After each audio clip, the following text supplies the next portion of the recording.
So Nikki, thank you very much for agreeing to have a little interview supporting Lindsay in her project on International Happiness Day. As you know, Lindsay has been doing this amazing project, motorcycling around the world, asking people about what happiness means for them. And sadly now, since January last year, she has been held in Iran, but she's asked that people continue this project. And so here we are in this beautiful Blessed Cowshed, Nikki's yoga studio, where we've just done an incredible yoga lesson for the last 75 minutes.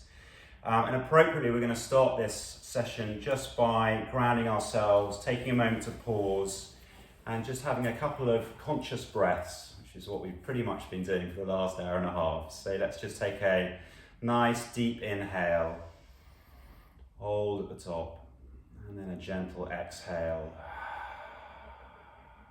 And one more, another inhale, and exhale.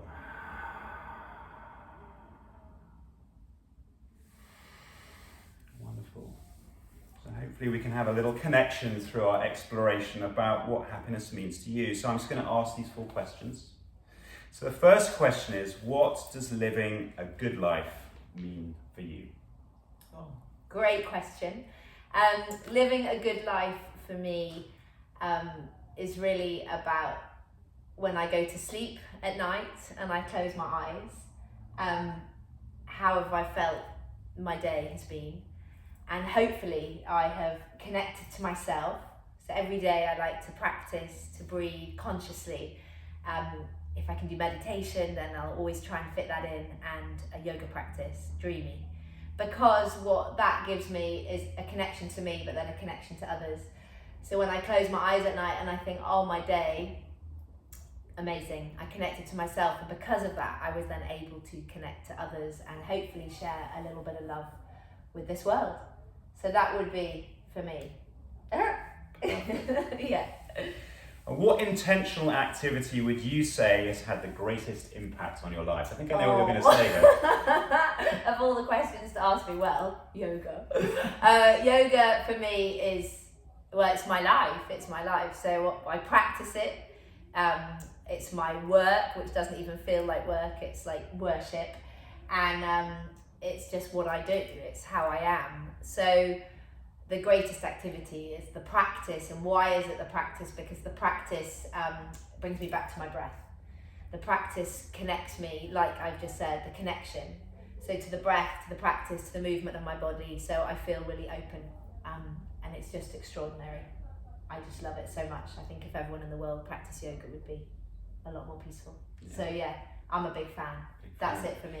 Well, coming on to that, others in the world, what intentional activity do you think can make the biggest difference in your community?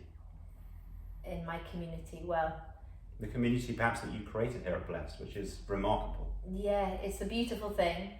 It's the people. Yeah, community is an interesting one. It's people think, oh, I want to join a community, and so they could arrive at Blessed, but actually it's them being there repeatedly that creates the community. So yes, they've joined, and maybe it's their first day that they arrived, but this community has been built in this space over 15 years, and it's been slowly growing, very gently, and it's by people coming, connecting, and growing together and sharing.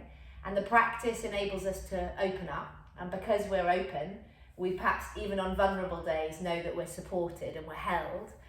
And so on those days, you open a little bit more, and even if you want to close in and hide, this place won't almost allow it. You're so held, so supported by one another. It's everyone that comes to Blessed.